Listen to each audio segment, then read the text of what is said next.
Baik, pada kesempatan kali ini saya akan menjelaskan mengenai dasar data, informasi, dan sistem informasi.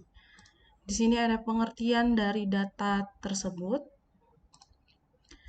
Jadi, data ini punya tiga arti. Yang pertama, data adalah deskripsi dari sesuatu dan kejadian yang dihadapi. Kemudian, data bisnis adalah deskripsi organisasi tentang sesuatu atau resource dan kejadian atau transaction yang terjadi. Kemudian yang ketiga, data adalah kenyataan yang menggambarkan suatu kejadian-kejadian dan kesatuan nyata. Nah, kalau dari kejadian atau event, nah data ini berupa sesuatu yang terjadi pada saat tertentu. Misalnya, dalam dunia bisnis, ada kejadian-kejadian nyata yang sering terjadi, itu adalah perubahan dari suatu nilai yang disebut dengan transaksi. Nah, misalnya itu penjualan. Penjualan ini kan adalah transaksi ya. Kemudian perubahan nilai barang menjadi nilai uang atau nilai piutang dagang itu juga salah satu transaksi. Jadi kesatuan nyatanya itu bisa berupa suatu objek nyata seperti tempat, benda, dan orang yang betul-betul ada dan terjadi. Kemudian dari sini kita punya sumber dari informasinya. Sumber dari informasinya itu adalah data. Data merupakan bentuk jamak dari bentuk tunggal data item. Data merupakan bentuk yang belum dapat memberikan manfaat yang besar bagi penerimanya, sehingga perlu suatu model yang nantinya akan dikelompokkan dan diproses untuk menghasilkan informasi.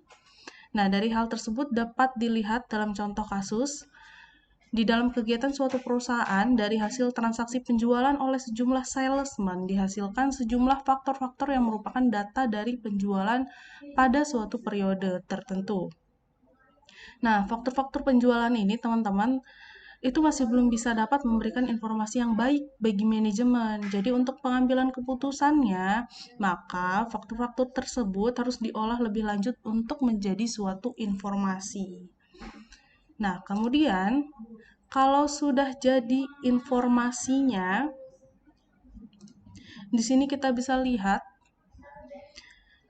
kalau sudah diolah, akan dapat diperoleh informasi antara lain mengenai yang pertama laporan penjualan setiap salesman yang berfungsi untuk memberikan besarnya komisi dan bonus. Kemudian yang kedua ada laporan penjualan setiap daerah yang berfungsi untuk pelaksanaan promosi dan periklanan. Kemudian yang ketiga, laporan penjualan setiap jenis barang yang berfungsi untuk mengontrol persediaan barang dan untuk mengevaluasi barang yang tidak atau kurang laku terjual. Kemudian di sini ada jenis-jenis datanya, teman-teman. Nah, jenis-jenis datanya ini bisa berupa yang terformat teks, citra, audio, dan video. Adapun penjelasannya seperti ini ya. Kita coba lihat langsung ke bawah aja. Di sini ada data terformat adalah data dengan suatu format tertentu. Misalnya data yang menyatakan tanggal atau jam atau menyatakan nilai mata uang. Kemudian yang kedua ada teks. Teks ini adalah sederetan huruf, angka, dan simbol-simbol khusus. Misalnya plus, ada tanda dolar yang kombinasinya tidak tergantung pada masing-masing item secara individual. Kemudian ada citra. Citra ini adalah data berupa gambar, baik hasil pemotretan maupun proses membuat gambar. Audio adalah data dalam bentuk suara. Nah, instrumen musik, suara orang atau suara binatang, gemercik air, detak jantung merupakan beberapa contoh dari audio. Kemudian video. Video ini menyatakan data dalam bentuk sejumlah gambar yang bergerak dan bisa dilengkapi dengan suara. Video dapat digunakan untuk mengabadikan suatu kejadian dan aktivitas. Nah, kemudian teman-teman, kita ada beberapa pengolahan data. Sebenarnya ada 12, teman-teman bisa lihat di slide yang pertama ini, ada data input, ada recording transaction, ini adalah data ke sebuah pengolahan data medium, misalnya punching number ke dalam kalkulator. Kemudian ada coding transaction, itu data ke dalam bentuk lain, misalnya converting atribut dari kelamin female ke huruf F, misalnya. Kemudian ada storing data or information, itu untuk pengambilan keputusan, potential information for future. Kemudian ada data transformation, ada calculating, ini misalnya operasi aritmatika ya, terhadap data field. Kemudian ada selanjutnya summarizing. Nah, summarizing ini proses akumulasi beberapa data. Misalnya, jumlah jam kerja setiap hari dalam seminggu menjadi nilai total jam kerja per minggu. Kemudian ada classifying, ini adalah data dikelompokkan ke grup-grup tertentu. Categorizing, data ke dalam grup berdasar karakteristik tertentu, misalnya pengelompokan data mahasiswa berdasarkan semester aktif. Kemudian ada sorting, data ke dalam bentuk yang berurutan. Ini contohnya pengurutan nomor induk karyawan secara ascending. Kemudian ada merging, itu menggabungkan dua atau lebih set data berdasarkan kriteria tertentu. Kemudian ada matching, data berdasarkan keinginan pengguna terhadap grup data. Contohnya di sini memilih semua karyawan yang total pendapatannya lebih dari 15 juta per tahun. Kemudian teman-teman perlu tahu, kita ada yang namanya hierarki data. Hierarki data ini adalah jadi secara tradisionalnya data ini disusun dalam suatu hierarki ya teman-teman, yang terdiri dari elemennya itu ada rekaman, berkas, dan elemen data tersebut. Nah, di elemen data ini adalah suatu data terkecil yang tidak dapat dipecah lagi menjadi unit data yang lain.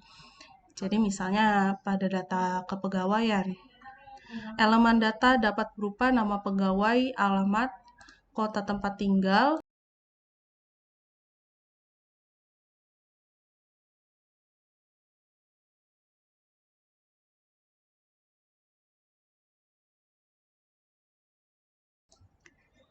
kemudian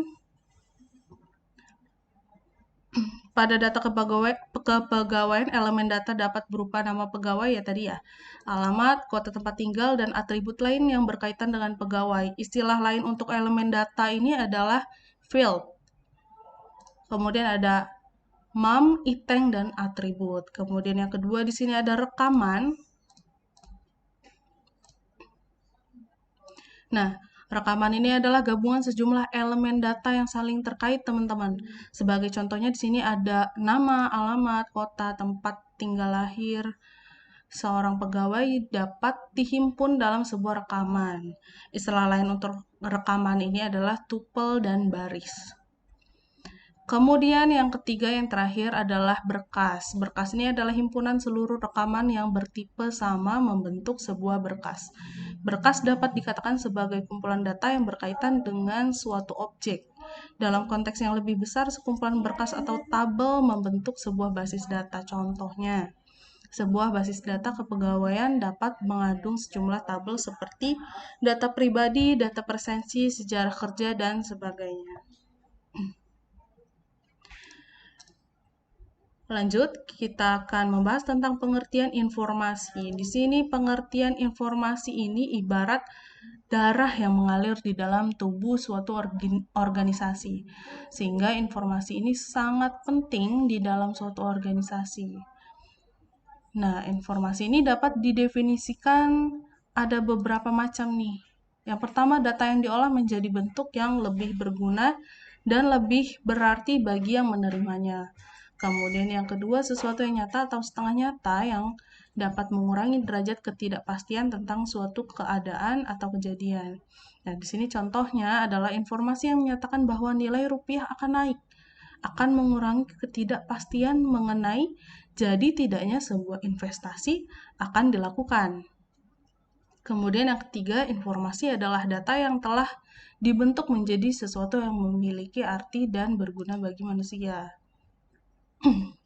Yang keempat, di sini menurut Lytle dan Davis, dalam bukunya Accounting Information System, itu menjelaskan bahwa informasi merupakan data yang diolah menjadi bentuk yang lebih berguna dan serta lebih berarti bagi yang menerimanya.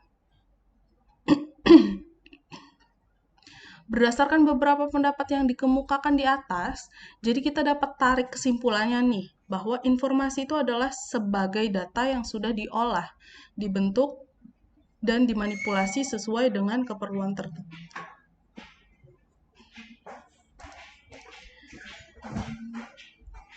Nah, informasi ini adalah aset perusahaan, teman-teman.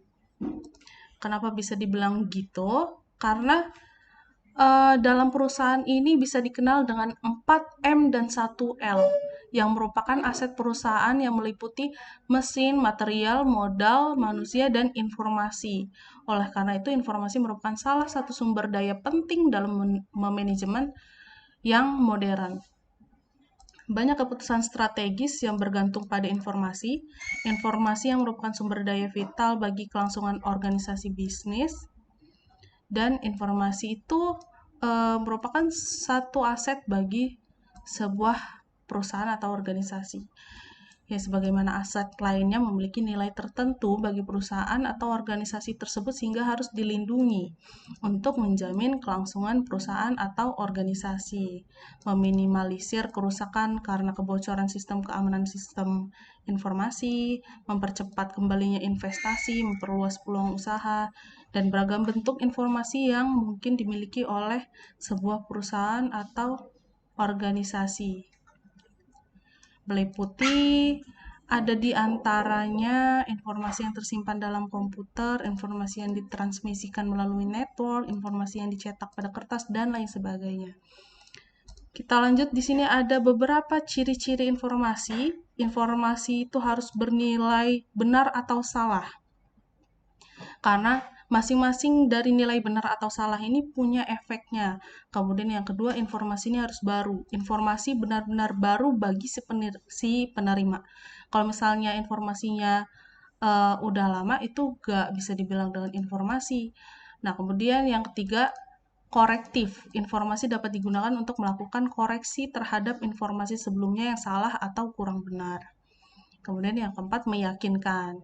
Jadi, informasi ini dapat mempertegas informasi yang telah ada sehingga keyakinan terhadap informasi itu semakin meningkat. Lalu, pengguna dari informasi ini ada dua, teman-teman. Yang pertama ada pemakai internal. Pemakai internal ini meliputi staf operasi, manajemen tingkat bawah hingga manajemen tingkat atas. Kemudian yang kedua ada pemakai eksternal, ini dapat berupa pelanggan, pemegang saham, pemasok, atau mitra kerja, dinas pajak, dan lain-lain. Nah, kemudian kita punya level-level manajemen dari suatu organisasi. Ada manajemen tingkat bawah. Manajemen tingkat bawah ini apa sih? Nah, dia ini bertanggung jawab terhadap pengawasan dan pengendalian kegiatan operasional sehari-hari. Yang termasuk manajemen tingkat bawah itu yaitu penyedia, kepala proyek, kepala bagian, dan lain sebagainya. Kemudian ada manajemen tingkat menengah. Dia ini bertanggung jawab dalam hal merencanakan dan koordinasi kegiatan-kegiatan jangka pendek yang diperlukan untuk mencapai tujuan organisasi. Nah, misalnya di sini ada manajernya ada manajer pabrik, manajer operasi, manajer divisi, dan lain sebagainya. Kemudian yang terakhir ada manajemen tingkat atas. Dia ini bertanggung jawab terhadap perencanaan jangka panjang. Jadi bisa disebut rencana strategis dan menetapkan tujuan organisasinya. Nah, yang ada di sini biasanya itu direktur dan wakil direktur. Kemudian, dari informasi ini kita bisa mendapatkan output. Outputnya di sini antara lain ada displaying result, menemukan informasi yang dibutuhkan pemakai melalui monitor atau cetakan, ada reproducing, penyimpanan data yang digunakan untuk pemakai lain yang membutuhkan, telecommunicating, penyimpanan data secara elektronik melalui saluran komunikasi. Kemudian di sini ada kualitas informasi. Nah, kualitas informasi ini diantaranya ditentukan dengan beberapa hal, teman-teman. Yang pertama relevan, yang kedua akurat, yang tiga tepat waktu.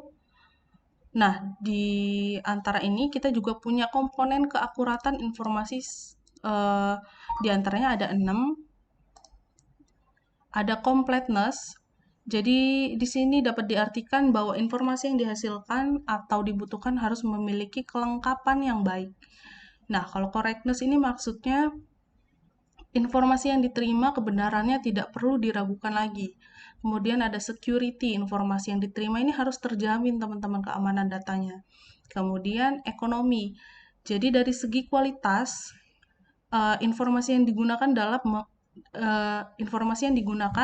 dapat mengambil keputusan dan bergantung juga pada nilai ekonomi yang terdapat di dalamnya. Kemudian ada efisiensi. Di sini kita bisa membuat informasi ini menjadi sesuatu yang efisien untuk pengeluarannya. Kemudian ada reliability. Di sini informasi yang didapat oleh pemakai harus dapat dipercaya. Kemudian nilai informasi ini, fungsi dari informasi yang dibutuhkan untuk pengambilan keputusan terkadang diperlukan dengan proses yang cepat dan tidak terduga. Nah, hal ini biasanya mengakibatkan penggunaan informasi hanya berdasarkan perkiraan-perkiraan. Jadi, informasi yang apa adanya itu perlu dan dapat mengakibatkan keputusan yang diambil tidak sesuai dengan yang diharapkan. Kemudian di sini ada 10 sifat yang dapat menentukan nilai informasi. Teman-teman bisa baca, ada mudah, luas dan lengkap, ketelitian, relevan, dan tepat waktu. Jelas, fleksibel, dapat dibuktikan, tidak ada prasangka, dan dapat diukur. Kemudian ada beberapa kesalahan informasi juga. Biasanya ada metode pengumpulan dan pengukuran data yang tidak tepat, ada tidak dapat mengukur prosedur pengolahan data yang benar, kemudian ada hilang atau tidak terolahnya sebagian data. Lalu yang keempat di sini ada pemeriksaan atau pencatatan data yang salah, kemudian dokumen induk yang salah, kesalahan dalam prosedur pengolahan, kesalahan yang dilakukan secara sengaja. Ini beberapa kesalahan yang bisa mengakibatkan informasi tersebut jadi bernilai salah. Nah, kemudian sebenarnya dari kesalahan-kesalahan yang tadi itu biasanya ada penyebab-penyebabnya. Yang pertama di sini ada kontrol sistem untuk menemukan kesalahannya.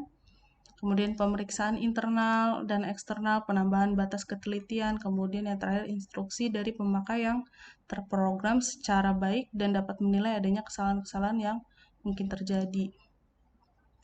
Kemudian di sini ada siklus informasi, kita skip aja. Kemudian di sini ada klasifikasi informasi berdasarkan penggunanya.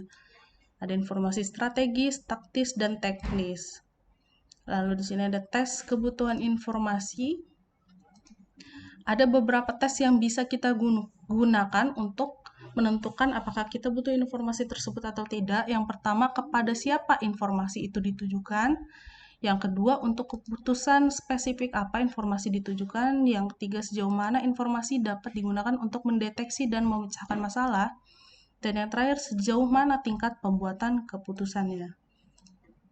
Jadi dalam pengetahuan ini, kita ada di level tengah dan akhir. Jadi yang pertama itu kita butuh piramid paling atas itu pengetahuan.